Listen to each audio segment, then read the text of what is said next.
Nonetheless, Geno talked about Caitlin Clark again and sort of gave some backhanded compliments. Like he talked about how she connects to the audience, which was good. He talked about how she's tough, like Paige Beckers. He threw Paige in there as well. After turning down Caitlin Clark, a move that cost him dearly, legendary UConn coach Geno Auriemma has seen his world unravel. He initially dismissed Clark, saying she didn't have the right skills for the WNBA. But as Caitlin went on to transform Iowa into a basketball powerhouse, Geno was left to reflect on his mistake. What he didn't lose just was a player. He lost a chance to make history. No amount of awards or money can undo that. She talks a lot of shit on the court, all right? Believe me. You know, when people talk about in WNBA, why are these people beating up Caitlin Clark? Because she talks a lot of shit on the court. Geno took it a step further on a podcast, throwing cheap jabs at Caitlin Clark while offering only faint praise. Instead of admitting his mistake, he doubled down. This kind of self-centered attitude shows that even legends can lose their way. Going out of his way to, first he's like saying she connects to people, and he could have left it at that, I guess. But he almost goes on to put the, reverse some of that discourse, try to put it in others' laps because of Caitlin Clark's trash talk. However, Geno went on to praise what truly sets Caitlin Clark apart in today's basketball world, her fearlessness. He pointed out that many players today hesitate, afraid of the consequences of a bad decision or a missed shot, especially with the intense scrutiny of social media and constant criticism. In an era where athletes are increasingly cautious, trying to avoid mistakes that could harm their reputation or team, Clark stands out. Geno, acknowledging her unique mindset and incredible skill, even hinted that he was about to call her the greatest player of all time. Having witnessed greatness up close, whether from the sidelines or his own team, he recognized something special in her. This kid, she's fearless. She just plays. She just is like a little kid in a driveway playing with her friends. So, yeah, she's unique in that way. But in terms of what she's doing, people have short memory. Yeah. I've seen it before. Geno couldn't resist mentioning Paige Bueckers, too, noting that both Bueckers and Clark share a similar level of tenacity. He made sure to remind everyone not to forget about his star player while discussing the one he passed on. But Geno's biggest mistake was underestimating Caitlin Clark's value. Clark, however, is in a league of her own. Fearless, as Auriemma pointed out, she plays the game with the same carefree spirit as a child shooting hoops in their driveway, just for the love of it. She doesn't overthink or let the fear of failure hold her back. Instead, she simply plays, a mindset that Geno believes is becoming rare in today's world of high-pressure basketball. Here is the beginning of the conversation. The women's game. So I think sometimes people get confused over the last 18 months, maybe over 2 years, that they think it was a rocket, that you all jumped on Caitlin Clark's back and went straight up. But you've been there at the beginning of the ride, so to speak. When asked about Caitlin Clark's incredible performances, Geno downplayed her role in the growth of the sport. While he acknowledged her influence, he framed it as just part of a natural evolution, almost as if he couldn't bring himself to admit that Clark's rise is a major reason why women's basketball is thriving right now. Geno responded with a mix of admiration and realism, noting that while she's doing amazing things, he's seen this level of greatness before. To make his point, he brought up a memory from his own coaching career, where he led a team that included 2 freshmen and 2 players who had never started a game. Despite their inexperience, that team didn't just compete, they won a national championship. It wasn't a one-player show, but the contributions and composure of those players were groundbreaking in their own way. Then we send them up to the WNBA, and then they have something good to work with, and it just keeps growing and growing and growing. So it still comes back to those of us that are in charge of the game. Are we making the game better every day? Are we making our players better every day? Are we making our players better every day? Geno Auriemma, master coach, part-time businessman, and full-time straight talker, found himself facing an unexpected challenge. Caitlin Clark, the star everyone had hoped to see in his new 3-on-3 basketball league, wants nothing to do with it. This league was supposed to be a game changer, backed by big investors, ambitious goals, and a major January launch.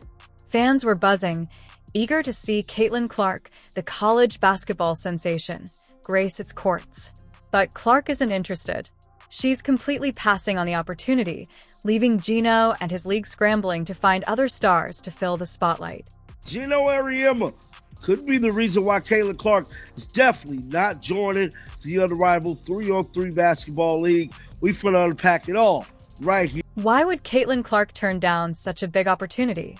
To understand her decision, we need to rewind to Geno's infamous moment on the Dan Patrick Show. There, he went on a public rant, calling Clark's fanbase insane for even suggesting she could dominate the WNBA. He claimed she lacked the physicality needed to succeed at that level, and he didn't stop there. He threw in a few jabs, calling fans foolish for promoting her as the next Diana Taurasi. It was a shocking move from Geno, especially considering he insulted one of the biggest stars in women's basketball and her passionate supporters. Why would Clark want to play for someone who doesn't believe in her abilities? One fan put it bluntly, why would she play for a guy who doesn't think she can handle contact? Another chimed in, saying she should just buy the league and rename it Unrivaled Genius. Ouch. The situation only gets worse for Geno. Not only is he involved as a part owner of the league, but his comments are now seen as a major red flag. Social media is filled with sarcasm and mockery, and with the league set to launch in January, it's quickly becoming clear that without Clark, it's headed for disaster. For Caitlin, staying out of this league isn't just about avoiding embarrassment. It's a direct response to Geno's dismissive remarks. She doesn't need his league, nor does she need to support someone who belittled her talent on such a public stage. Geno, who's built a decades-long career, probably thought he was untouchable. But now, his words are coming back to haunt him. Empty seats and fading buzz are proof of that. It's incredible how quickly he's damaged his own reputation with a few careless comments. Remember when he called Clark's fanbase delusional and criticized her physicality for the WNBA? Of course, that was all after he belittled the most marketable female basketball star. Brilliant business move, right? Just chill, man.